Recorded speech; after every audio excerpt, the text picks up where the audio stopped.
All right, everybody, welcome back to another episode of Music, Money, and Life. Today, I'm super excited to be speaking with guitarist Josh Smith. And real quick story in terms of how I discovered you, Josh. I'm a guitar player as well, not quite at your level, but I think I discovered you 3 or 4 months ago on YouTube. I was searching for guitar lessons, and you have this amazing lesson about how to make solos sound more jazzy. Do you know the lesson that I'm referring to? I think so. Yeah. Yeah, you have a number of lessons, but you have a lesson where you describe very clearly in a very simple way how to sort of impose different chords over like a 1-4-5 uh, Yeah. blues type context. So that's how I discovered you. I went on to watch hundreds of your videos. You're an amazing guitar player, and that's really why I wanted to bring you on, just because you're so good, and I wanted to touch base with you, find out more about your career, what you're up to. Um, so let's start here. I read that you started playing guitar, or you started gigging when you were 6 years old. Is that correct? Well, I started playing when I was six. I started gigging when I was 12. Yeah. Okay, that makes a little more sense. Yeah. Um, Yeah. Not a lot of gigs for 6-year-olds. Yeah. It Probably was not. hard to find gigs as a 12-year-old too, but yeah, 12 was when I started getting out there and playing with adults. Nice. So where were you gigging at 12 years old?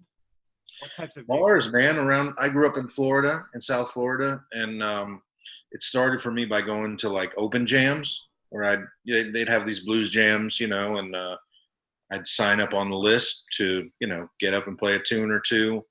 And people obviously kind of responded because I was this little kid, and I was talented.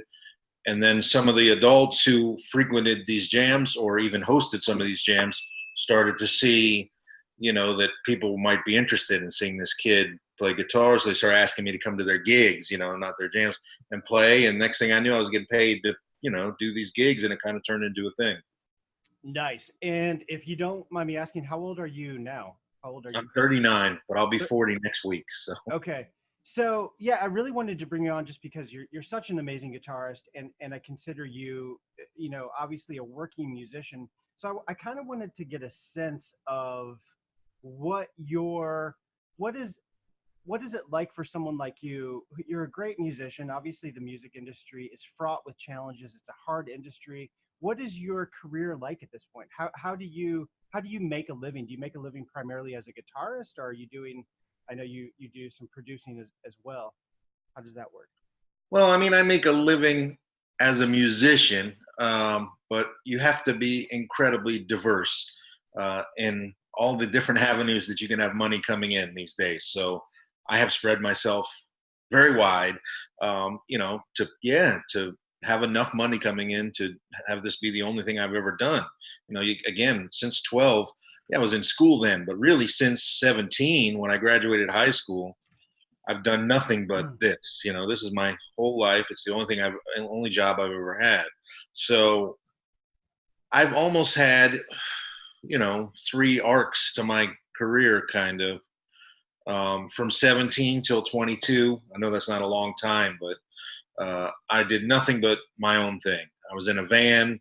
I was self-producing albums and selling, CDs at gigs and playing my thing, my music, touring around the states, and busting my butt as a young kid doing the work. Then at 22, I kind of, as silly as it sounds, hit the wall a little bit and got frustrated.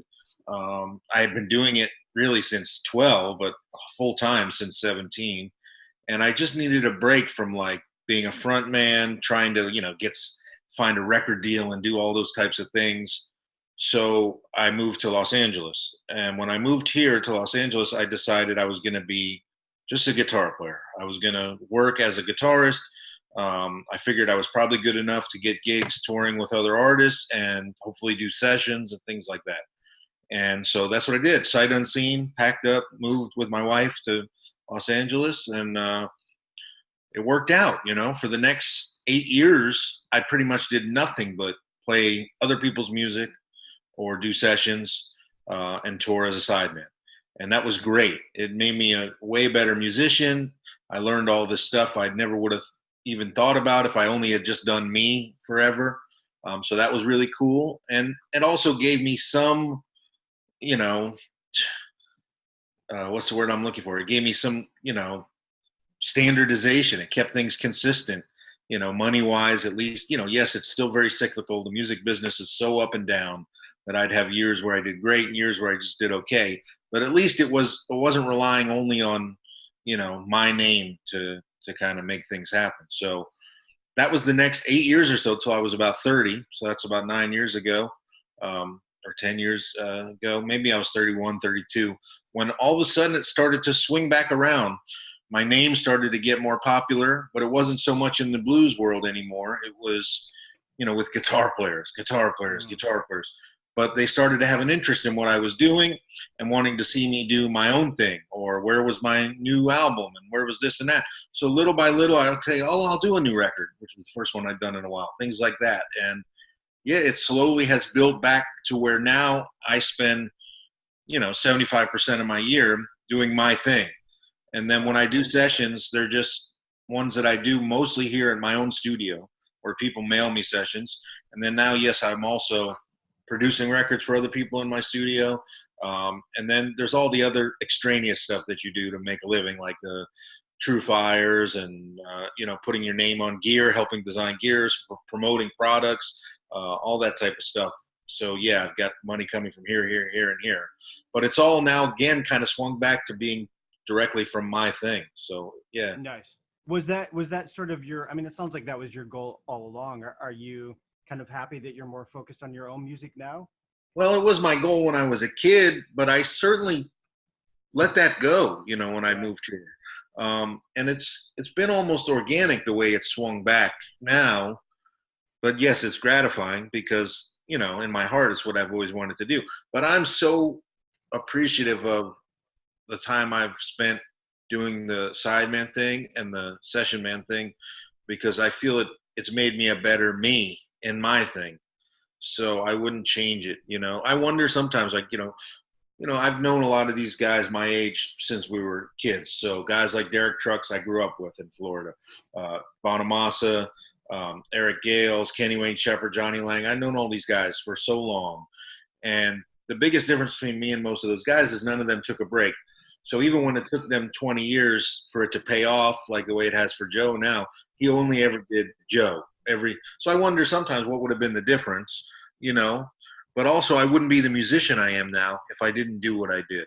Yeah. I find the music industry so strange, and it's so fragmented. And the fact that I just discovered you a few months ago, I find very odd, right? Because there's so many great musicians out there, but it's unless you're constantly seeking it out, it seems like it's harder to discover musicians these days. What are your thoughts? And this is I have a list of questions I wanted to ask you. What are your thoughts? I'm curious, someone in your shoes, someone that has a level of success in the music industry. What are your thoughts on the current state of the music industry? Well, I mean, the way it is now, everything has to be completely earned off of your own hard work. You know what I mean? Which is Yeah. fine, but you know, you have an opportunity to directly connect with your fans in a way that's never happened before, which is great. But it also puts a lot of pressure on the artist to like be so outgoing and to put themselves out there to a degree that, all our heroes didn't have to do this stuff. My hero didn't have to have an Instagram page to get people to show up at his show, Yeah. or crowd fund his album, you know what I mean? And things like that. They just made music, and people actually valued it and they got paid to do it. So it's a different world, but it is what it is. You Yeah. live when you live, and the world is what it is. And, I wouldn't do anything different. So this is the world I'm in. Yeah. And you're making the most of it. So you said about 75% of your income comes from your own thing. Is that primarily from live shows? Is that also from streaming, or do you do any licensing? Have you entered that world at all? I've done very little licensing. I'm trying to get more into that. But no, I would say primarily it comes from gigs. A large chunk comes from the videos I've done for True Fire, Jam Track Central, guitar breakdown, instructional type material Yeah. that people buy.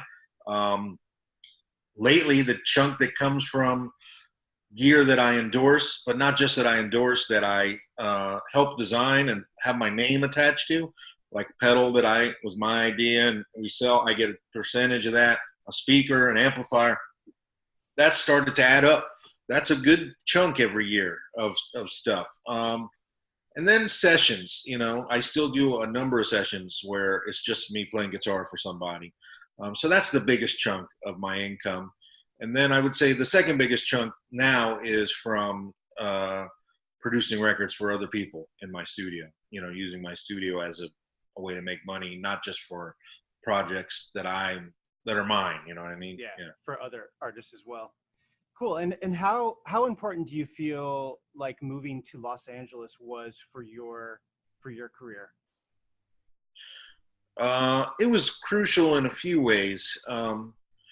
Number one, it pushed me out of my comfort zone.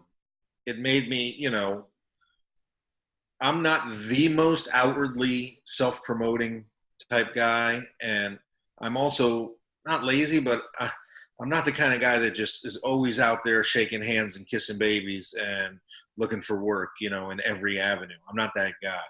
But it made me kind of get out of that and go out every night when I first got here, shake hands, meet people, let people know what I can do. So that helped me down the line to start to add some of that to my personality. And then, like I said, the biggest thing is it made me just a way better musician with so much more experience that I wouldn't have had, doing sessions, like real sessions here in Los Angeles, there's nothing that prepares you for that until you do it. And there's this learning curve for figuring those things out. And, all those things have, again, made me much more of a professional and a well-rounded musician. The other thing is I like the environment here, being surrounded by just great musicians all the time, and also the diversity of the work that I get myself into. Yes, there's a lot of work in Nashville. Yes, there's some work still in New York and other places, but there's no place where you can, every day play something so totally different for a movie or a TV or a commercial or a record or, blah, blah, blah. It can be totally different here every day. And I like that about it. Yeah. And in terms of doing session work, obviously you've been out there a number of years and I'm sure you're fairly connected at this point, but so most of the listeners to my podcast are musicians and aspiring musicians. So I try to give as much sort of practical advice as possible Sure. in these podcasts. How would you in the beginning go about getting these types of gigs? Is it just sort of a word of mouth thing where people, at this point, I'm sure know you? How did that work, I guess, in the beginning? Yeah, at the beginning, it was all you meet one person who, brings you into play on their friend's project for $100, but the bass player on that session is a real guy who does a lot of sessions. And then he'll recommend you for something. It may be a gig, not even a session, but he liked you. So he asked you to play a gig with him on his other friend's gig. And you meet this guy. And next thing you know, an actual producer has you in for something and you do a good job and it kind of just rolls from there. As far as touring stuff, a lot of that was meeting guys who are MDs, musical directors. So they're just musicians just like anybody else, but they've held gigs for artists where they're the people who put together bands. And it's good to meet guys who do that regularly because they're always keeping a list of guys who might be right for whatever situation if they get hired as a musical director. So it just all steamrolls like that. The most important thing is putting yourself out there. I went out when I first moved here. I went out almost every night to different jams, to different people's gigs where I knew musicians who I knew as studio guys, but it's still just a little club and playing a weekend gig because they play for fun, on weeknights and things like that. But I made myself go out, shake hands, meet people, hand over a CD, or just let them know, hey, I just moved to town. I'm this kind of player or whatever, And you have to really, really put yourself out there until things start to organically happen. Yeah. Was that hard for you? Because you said you're not naturally the most outgoing person. Did you have to sort of push yourself? No, it was difficult for me. Yeah. The other thing is I love listening to music, but I don't. My favorite thing in the world is not to go hang out in a bar. Yeah. I don't drink. I've actually never drunk. So unless music is going on, I'm really, really bored hanging out in a bar. So a lot of the times you're just sitting there waiting for the band to start, and I didn't know anybody yet. You know what I Yeah. mean? So Yeah. it took a little effort on my part to get me to go sit around like that and put myself out there and meet people. Yeah. Yeah. But you did it, you pushed through it, and you are where you are now. That's awesome. What are your thoughts? I have sort of just some random questions about the music industry I wanted to ask you. What are your thoughts on streaming? So obviously people aren't buying music as much anymore. What is sort of your take on that aspect of the music business? Yeah. I've changed my tune on it a few times because it Yeah. keeps changing. Um, it is what it is. Yeah. There's no going back. So I do see the benefit in making some projects special. Like some things have to not just be free. You can't just give everything away.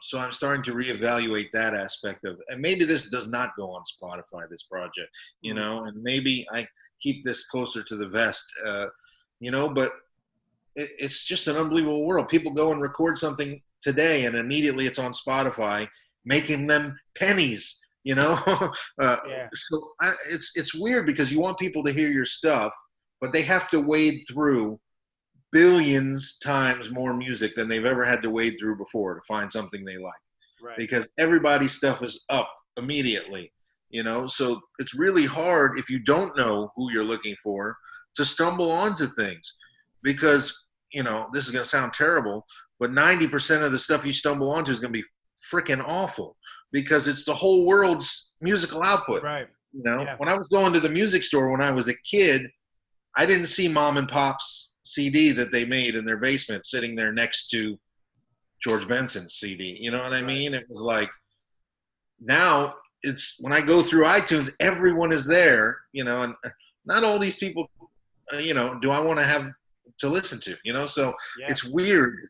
It's just a weird world where there's so much information available. I think now there's a benefit to taking some things and like, you know what, this is not available here, and I'm not going to hype the hell out of it and add a trailer for every song for my record and basically give it away before it's even out, because you're devaluing all the effort that you put into making this project, Yeah. uh, but at the same time, if you don't promote it, it's just no one's going Yeah. to hear about It's a it. It's just really, bit of a really hard to figure out the right things to do. Yeah, it's a bit of a catch 22, right? It's like the good news is there's no barrier to entry, but the bad news is there's no barrier to entry. And like you said, everybody can sort of throw their hat in the ring. So you have to, It's you really, know, really difficult to search. figure out what the correct way is Yeah. for you to promote yourself. Well, it seems like, I mean, obviously live performances are one thing that cannot be, given away for free. How many dates Yet, a yet year? every lick I've played in the last 7 years is on YouTube from every gig. You know what I mean? Yeah. Do you have an issue with that? Do you No, prefer, no, I don't have an issue with it, but it is the case. You know what I yeah, mean? It's like I I've found over the years people are less and less surprised when I go to a place for the first time. Moments in a show that if you hadn't seen it on YouTube are surprising to an audience are less surprising because people yeah, have seen them on YouTube. because they've already seen it. Yeah, it's funny. I sent my producer a YouTube video of you and Eric Gales at the Baked Potato. Is that the name of the club? Yeah, baked potato. And it was funny because my producer pointed out that there was a sign on the wall that said no video recording, no Yeah. filming, and obviously someone What's did. funny is I have a live album and Blu-ray that I shot at the Baked Potato that's coming out soon, and yeah, that sign is big in the back of the stage, the whole show, and you'll be watching it in 4K when I release it. There's no video. Yeah, so they obviously don't enforce that. So how many nights a year are you gigging? How often are you on the road? It's growing every year. I would say at this point normally like 180 or something like that. Wow, it's a lot. Next year should be more, Yeah. But also now I'm starting to look at things in a different way. I'm traveling a lot, but also like scheduling clinics on purpose on off days when I'm traveling, because that really helps me with the budget on tour. I'll even sometimes teach lessons these days when I'm on the road, just to help have extra income coming.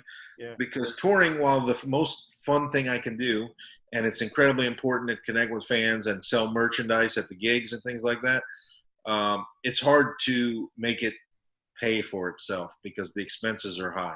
Yeah, no, that's interesting because I've heard and read so much about fairly established bands still having a hard time, recouping all the expenses that go into touring. So is touring at this point, is it profitable for you? Are you breaking even? How does that sort of work out? I would say most of the time I break even, and the money that I make for myself comes mostly from CD sales and T-shirt sales.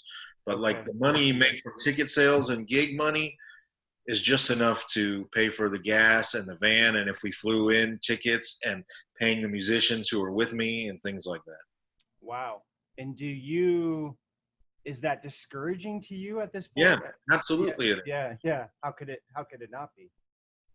Yeah, I mean, it started to open my eyes to new ways to approach things, which is some of these shorter trips where I fly in. Quite honestly, in the last 2 years, I've done so much flying in where I play with musicians who are in the towns that I'm coming to or the countries I'm coming to. So I don't bring guys with me. Now, that's incredibly money saving and efficient, but also incredibly frustrating on a musical standpoint, Yeah. because I don't have guys that are my guys. I don't have, all these things. So um, I'm trying to figure out a way kind of around that, to be able to bring guys I want to play with, pay them a fair wage, and not go broke doing it. And that's very difficult. But I've noticed, that I need to start taking almost more risk on, which is such a difficult thing to do.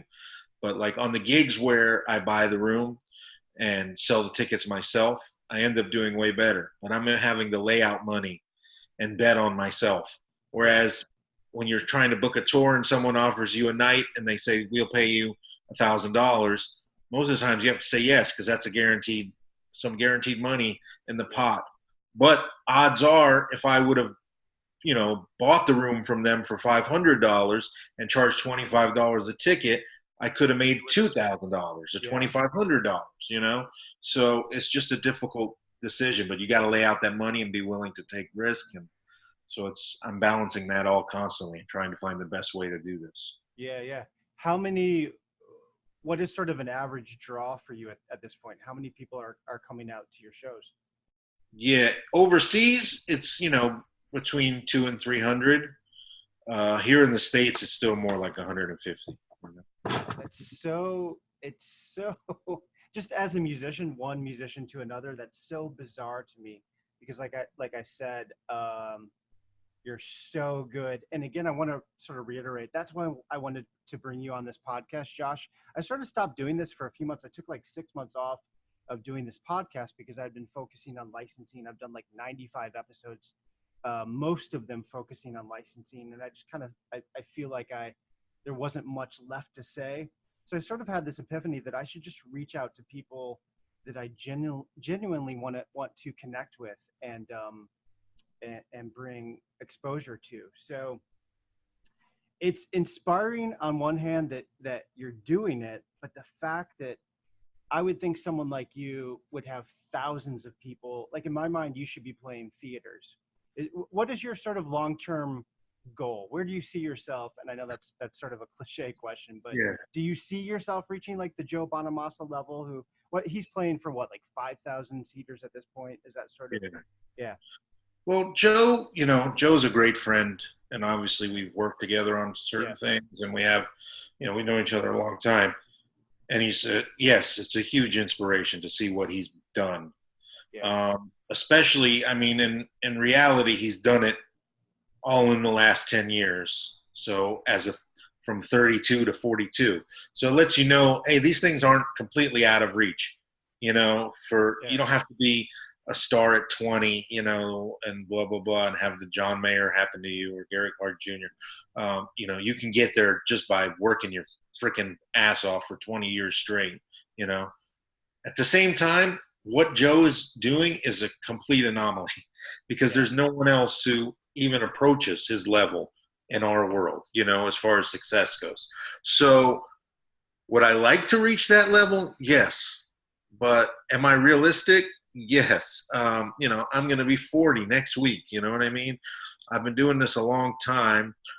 The level that I've reached now is a weird place for a musician because I've started to reach new amount of people through Instagram, and I have a following now, like a real following. Yeah. And it growing every 6 months. I feel a difference in the reach that I have and who I'm getting to, And so when I go to new markets and people show up, it's inspiring. Like, I've never even been here, and it's full. It's a great gig. People are interested. But to make the jump from that to what Joe's doing is an incredibly difficult thing, because you need to take those risks I was talking about on a way, way, way grander scale, and I'm trying to figure out small ways to do that. But to answer your question, would I be happy?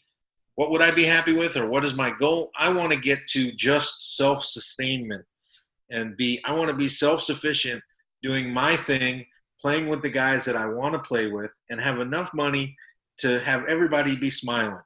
Not to be rich, but at least to be like, you know what? We can afford to go to fly to this gig. It's not that hard for me to accept this gig because, they're not paying enough plus flights and this and that. Like, I just want to get it to where everything is self-sustaining and I can play with some of the same guys for a while, and it at least does more than break even for a while, and I can just continue this ball rolling. It's really hard to even reach that, Yeah, no, for sure. It's a incredibly hard industry. Just having friends like Joe, I mean, that must be helpful in terms of building your career. Has he been helpful to you? I know that you guys have played together, and I've seen like the Blues Cruise videos where you guys jam together. That that must be It's incredible. helpful because, his audience is my target audience. So anytime I can be put in front of all those people, that's great, Yeah. So Joe has at times gone out of his way to say nice things about me, or certainly whenever we're in the same area, town or whatever, he'll have me sit in or whatever. I mean, we're friends. And I like, he respects who I am as a musician and what I do. And also now we've started to work together on different records where we've produced. So like we produced Reese Winans' record together last year. And we're going to be producing 2 records for other artists next year together. So we're starting to do certain projects like that together on a work basis. And that can only help, Yeah, for sure. Yeah, I remember I studied guitar at Berkeley for 2 years, and my guitar teacher was friends with Steve Morse, and I was Mhm. 19 at the time, and I asked him something along the lines of, because he was talking about how hard it is to break into the music industry at a high level, and I'm like, but dude, you're friends with Steve Morse, isn't he going to hook you up? And he's like, Aaron, it doesn't work that way. He's like, you got to pay your dues, you've got to put in the work. No, people can open doors, but you have to walk through them, sort of thing.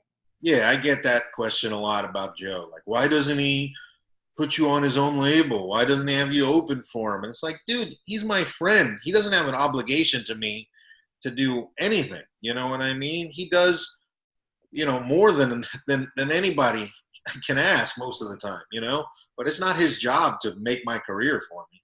Yeah, exactly. So you mentioned that you're 39. I'm 45, and I've been an aspiring musician my entire life. How do you feel about age? Because I sort of feel like there's 2 different music industries. It seems like there's commercial pop music where age definitely is a factor. I'm not going to be the next Justin Bieber. You're not going to be the next Justin Bieber. But Sure. then there is I feel like there's this other sort of music industry where age isn't nearly as much of a factor. It's more about musicianship. It's more about paying your dues, putting in the time. How do you think about your career in terms of getting older and your current age?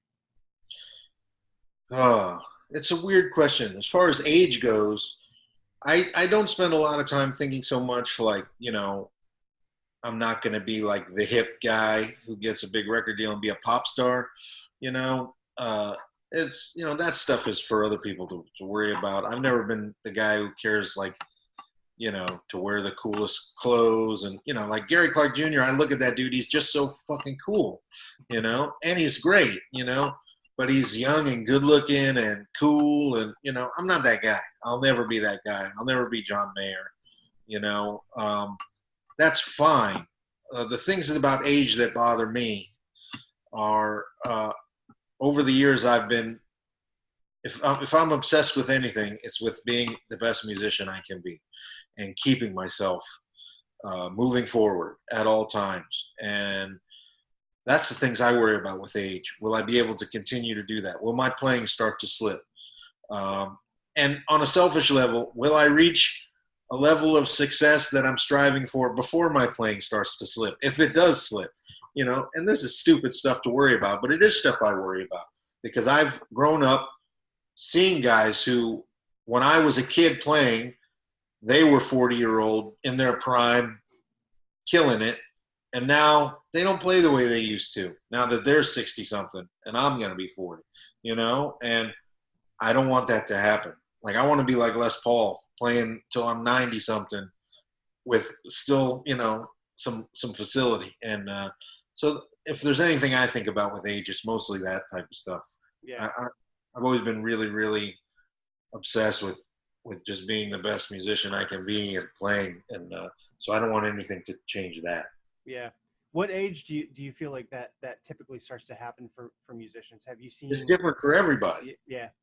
I think it's how much you put into it, Yeah. Yeah. Sometimes it seems like success too soon can actually be a bad thing as well. I mean, I've seen some of my favorite musicians. I won't name any names, but one of my favorite guitar players. All right, I'm just going to say it. I love the band Fish. Yeah. Are you into the jam scene at all? Not hugely into it, but Yeah. I certainly know Fish and, know Trey. Yeah. Yeah, and in the 90s, they were phenomenal. And they're still a great band, but it's not what it used to be. I think part of that is maybe just not putting in the hours. You reach a certain level of material success, and maybe you don't feel the same drive, that you did when you were on the up and up. Yeah, I mean, I think part of it is how much do you play, Yeah. I play every day, all day, because I have to. I'll be unhappy if I don't. Yeah. It's what makes me happy. So I worry about those type of things, and then it's just like the rest of the age thing is like, it's whatever, man. Everybody has to deal with it. There's no stopping it. It's inevitable. Yeah. Yeah. No one gets out alive. How many hours a day do you practice at this point? Well, practice isn't the right word. I do practice Or just certain play? things. I practice certain things every day, but it might just be a specific moment, something I'm trying to work on.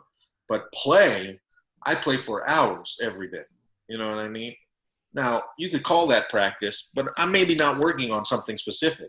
I may be writing a song. I may be playing just because I want to play and it's really fun and that's what I do. To me, that's what's most important. Just how much do you play? Just put in the time. Just make sure you play all the time. I think that's what will keep you constant. Yeah. Yeah. And maybe there's a sense that as you start getting more successful, you don't have to put in it as much time. I don't know, or maybe you just don't have the time. Maybe I don't know that because I'm I'm not doing it. I don't know. Yeah. So I've a few more questions for you, Josh. And I'm sure this changes on a day-to-day basis, but what is like a typical day like for someone like you? Is it different every day? Do you have a routine that you stick to? What's a typical day like? No, it's totally different every day. Yeah. Especially when I'm here in town.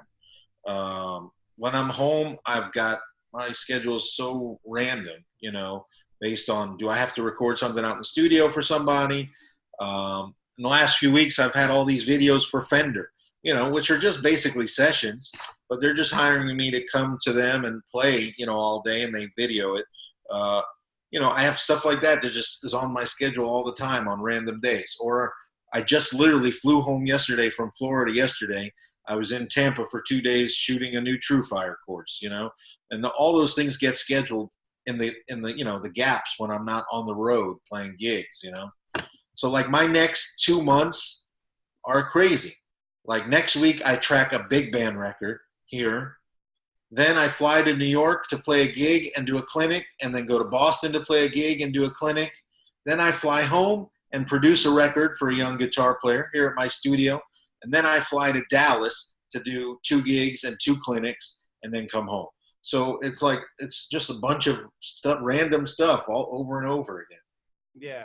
So it sounds like, because you said that you're more or less breaking even on the touring, but you're making a living, it sounds like, from doing clinics, from doing production work. Do you look at all of this work? Is it all connected? And do you look at all of this as sort of an investment into your long-term career? Yes, absolutely. Yeah. All these things just help spread my name, and people's awareness of what I do. Yeah. I mean, like you said, you just heard about me, right? A few months ago. And it's like, I'll get messages from people who they're like, I'm a huge fan of your playing, and have never owned one of my records. They only know me from that pedal show or the Andertons online, or, some video they saw of me playing with somebody.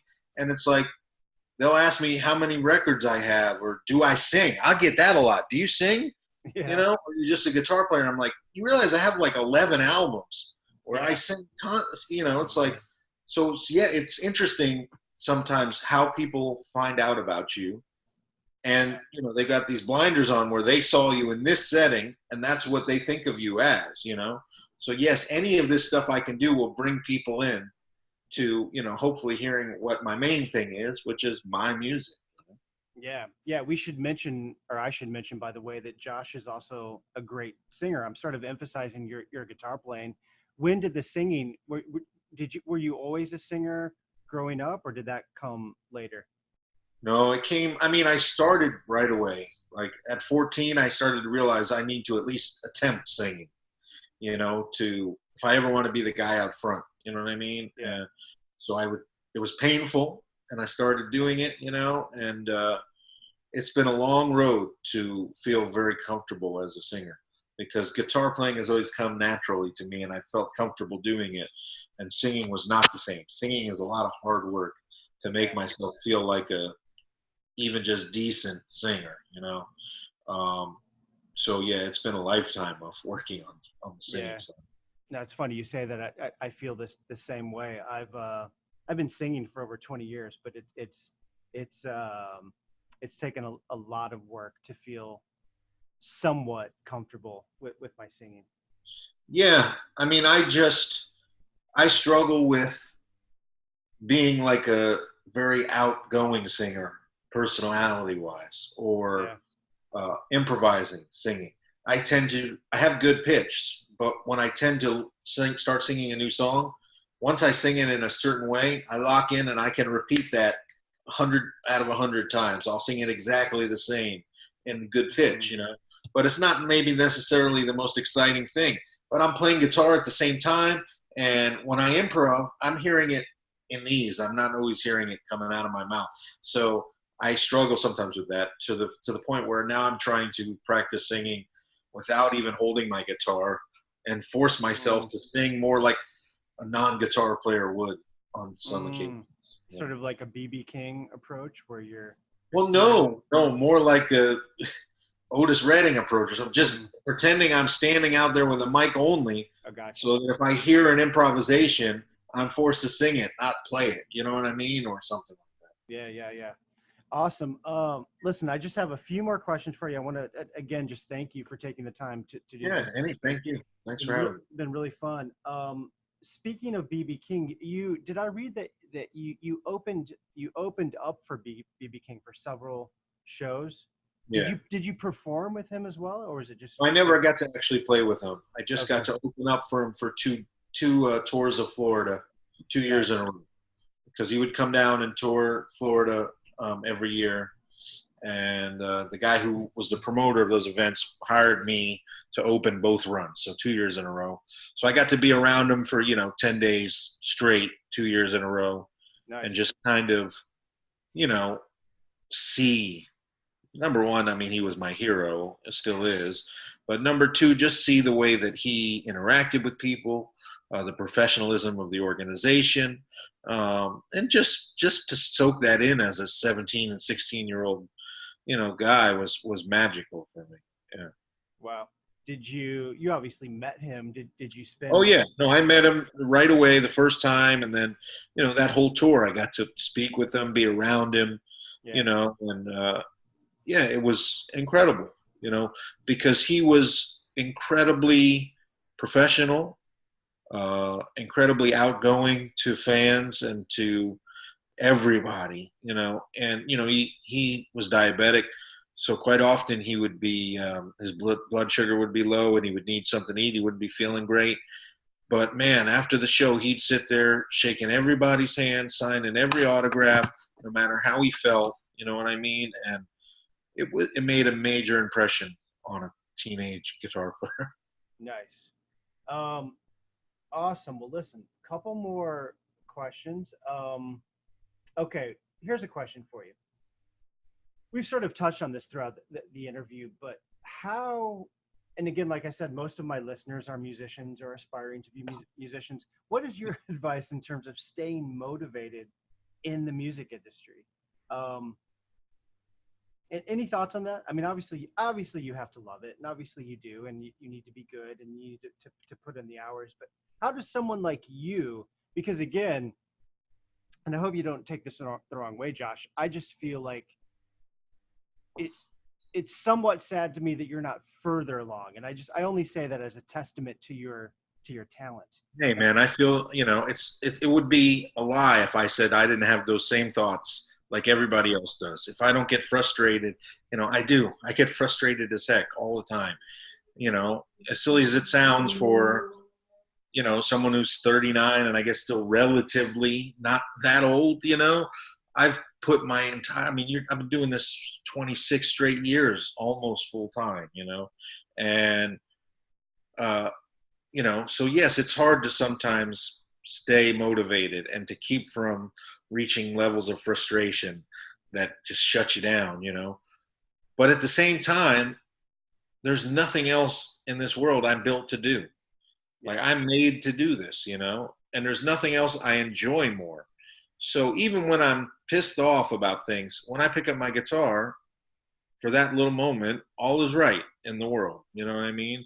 You just kind of got to, you know, you just kind of almost sign off on the fact that this is either you're meant to do this or you're not. Not everybody is meant to do this. You know what? I also wanted to play second base for the Yankees, but I wasn't good enough. It's like, just because it was my dream, just like this, doesn't mean it's going to happen, and I was smart enough to realize that and put more of my focus on the guitar, and, it's very difficult. I've known a lot of guitar players through the years and just musicians in general who struggle with depression, because they feel like, and this is a quite common thing in creative people in general. Yeah. Creative people, are, used to people telling them they really enjoy what they do, and you get a high from that, from people you don't know, strangers reaching out to you and telling you they enjoy this thing you do, whatever your talent is. But you can start to rely on that too much for your own self-worth, and guys, also start to get bummed out if they think they're not getting their due and they see other people have this success and why is that not me? I could be that guy. I could look at my friend Joe, who I talk to most days, and be like, oh, you just bought another guitar? That's great, bro. Don't text me that, but yeah. I don't feel that way, because I'm happy for him and his success. And I know the amount of hours that he has put in. He's put in the time and paid his dues, and he deserves all that he gets because of the hard work he's put in. His world is his world. My world's my world. Your world is your world. You just have to stay confident that things will work out, which is a hard thing for everybody to do. and just really make the conscious decision, am I in this no matter what or not? And I am in this no matter what. So maybe it never pays off in the way that I thought I would when I was a kid. Maybe I'll never be on the cover of Guitar Player, which, stupid or not, was one and is still one of the most important things to me. I wanted to be on the cover of that fucking magazine since I'm 7 years old, you know. But it's not going to stop me from continuing to do this, because this is what I do. Yeah. Well, I have a feeling you'll get there. I really do. And again, I wanted to bring you on just because I'm so impressed with your guitar playing and your music in general. Thank you. I think this is a great note to stop on. Let's do this. What I like to do, Josh, is at the end of every podcast, I like to play one of the songs. I like to feature one of the songs from the guest that I have on. So if you could, after we stop recording, send me a track, any track. You can either decide now or you can just send it to me later. But I want to play. It's actually better if you tell me the name of the track now so that I can tell people which track they're going to hear. I'll send you my hit, Penance, from the Inception album. It's an instrumental song, but for some reason it's the one, I think of any song I've ever written, it's the one that gets the most attention and people really seem to love. Cool. So we will end the podcast with Penance by Josh Smith. Where can people find you online if they want to learn more about you? What is your website address? It's joshsmithguitar.com, because someone else already had joshsmith.com, and it wasn't a basketball player, so I don't know. There's nothing on it. But anyways, joshsmithguitar.com, and of course also Instagram, Facebook, Twitter, all that stuff. Awesome. I will link to all your websites below the podcast and below the YouTube video. One or two final questions. Do you have any, I'm in Chicago, do you have any Chicago dates coming up? I don't have any coming up. I'm working on probably coming there in early next year. Okay. I'm working on it right now. It would probably be for like a couple of gigs and a clinic type thing, like these short trips I've been doing. But awesome. Unrelated, I think I will be in Chicago in November for a few days for a work thing. Cool. Feel free to get in touch. I'd love to connect with you, in any way possible. And then my other question was, I know you mentioned you still do some teaching. If I or anybody listening to this, I'd love to take a few lessons with you. How much teaching do you do at this point? It's difficult with my schedule. Yeah.